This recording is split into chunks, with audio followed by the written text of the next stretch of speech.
In the ongoing quest to overhaul Manchester United's midfield under Rúben Amorim's system, two English talent have emerged as prime targets, and that is Elliot and Adam Wharton. As United grapple with Casemiro's waning mobility, Mainoo's growing pains, should we say, or potentially Amorim's reluctance to use him, Ugarte struggles, and the incohesive fit of Bruno Fernandes, there is a glaring need for immediate dynamism and long-term possession control. And you could even argue someone that's going to go and win the ball for us in midfield. Now, these two rising stars represent quite contrasting yet relatively complementary profiles. Anderson, I would call more of a versatile box-to-box, energetic kind of all-action midfielder, whereas Wharton's got this sort of energy of Michael Carrick about him. He's a bit more of a deep orchestrator. Still puts in good defensive numbers, but he's perhaps maybe a little bit more elegant on the ball. Transfer rumours are intensifying ahead of the 2025 windows. Anderson's reported priority, apparently, by Jim Ratcliffe, and Wharton has got a £60-ish million valuation, which gives a bit of pivotal debate to this.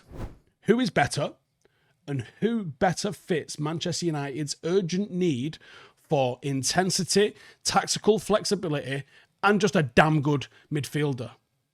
Does any of them hold the edge when it comes to feasibility and fit for Amorim's transitional blueprint? Well, we're going to find out. Now, if we just look at the raw data across both of those players, Elliot Anderson, Nottingham Forest, Adam Wharton, Crystal Palace. Elliot's played 8 games to Wharton's 720 minutes for Elliot Anderson, 540 minutes for Adam Wharton, 8 starts versus 7 starts. We are looking at 4.5 tackles and interceptions per 90 for Anderson, 3.33 for Wharton. We're looking at tackles and interceptions being 36 in total there for Anderson and 20 for Adam Wharton. We're looking at ground duels, 54.5% for Anderson and 49.2% for Wharton. We're looking at take-on success, 1.25, that's dribbles, 0.67 there for Adam Wharton. Take-ons is 10 in total, 4 for Wharton. Progressive passes per 90 flips a little bit towards Adam Wharton now. We're looking at 5 for Anderson, 7.78 for Wharton. Total progressive passes is 40 versus 47. Pass completion, we're looking at 80.2 for Anderson, 77.5 for Wharton. Key passes and chances created per 90, 1.38 for Anderson, 1.85 for Wharton. Key passes in total, 11 for both players. Goals and assists, 2, which is a goal and assist for Anderson, and just 1 assist for Wharton. There's not a lot between them. You're looking at 2 players very, very closely aligned when it comes to the data. Very, very closely aligned. There really isn't too much in it. And you could even make the case that the differences in the data is not actually down to the players, but actually down to the systems and the teams in which they're playing in. Anderson's fit at United under Amorim would be, of course, in the double pivot midfield.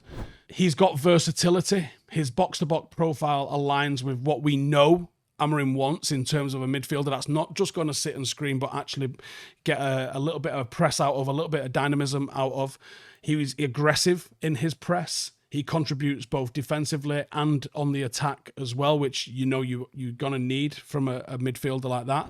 He's got energy. He's got ability to cover ground. That would absolutely complement what we've got in the squad. In fact, it's a pressing need for what we've got in the squad. He's got good technical ability. The pundits have been highlighting that for performances at the under-21 Euros in the Premier League this season. And of course, that's led to him getting his full England call-up. And the reported prioritisation by Jim Ratcliffe suggests that he could integrate quite quickly, and he could be one that we look to bring in quite quickly, potentially as a starter alongside possibly a Mainoo or a Fernandes. Obviously, Mainoo would be beyond this season because I'm not sure I see Mainoo starting without Bruno being injured this season, but I guess it's a possibility. The ability that he's got to play multiple midfield roles does give us tactical flexibility, and it does address United's need for long-term midfield solutions. There's one thing buying specialists, but there's another thing buying generalists. Partially, and it's, it doesn't feel nice to say, but in case you lose Rúben Amorim, you're not going to be stuck with a player that only he could play with. You know what I mean? Like, that would be a waste of a transfer. You bring in someone that only this manager's going to want. If that manager goes, which, let's be honest, there is a possibility that happens, then that was a wasted transfer. Wouldn't be the case with Anderson, for sure. And would absolutely, slot in amongst a number of players, not just Mainoo and Fernandes, and offer us a lot of flexibility. Now, Wharton's fit at United, I think it's equally promising. It leads toward a slightly different tactical profile. He is a deep-lying playmaker. He's someone that wants to get on the ball.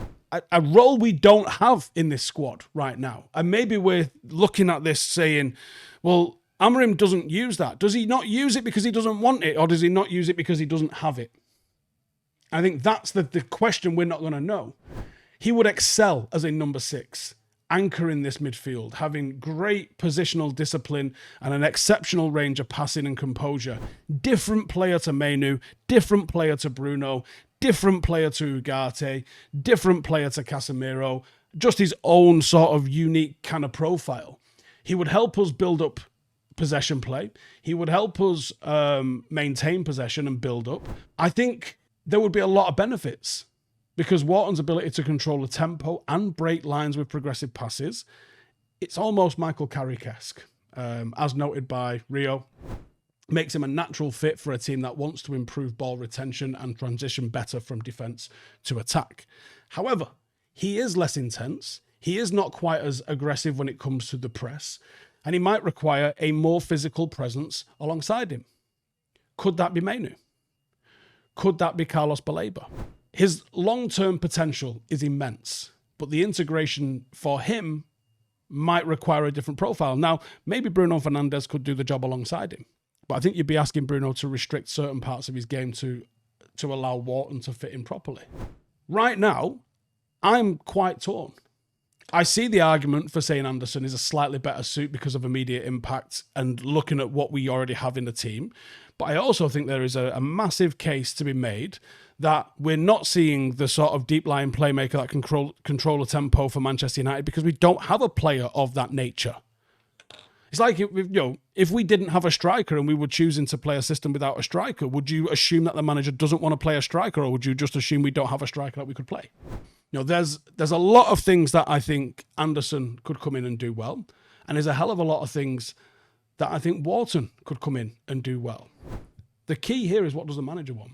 Because if the manager goes, we need legs, and he will play alongside this player and this player, you're going to go with Anderson. If you want control, and you want maybe a different sort of tactical profile, and you've not seen that at Manchester United because we just haven't had the individual that could do that, you're going to lean to Wharton. I'll tell you this, though. I wouldn't be upset at us signing either.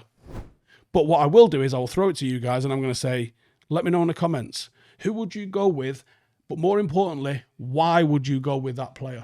What is it about that player that you think adds more to us, and who makes way? What's your ideal midfield? So if you're picking Anderson, Anderson and who? And if you're picking Wharton, Wharton and who? I want to know who that is in the comments. And if you've made it to this far in the video, I want you to hit subscribe. How's that for a deal? Nice one. Thank you. See you in the next one.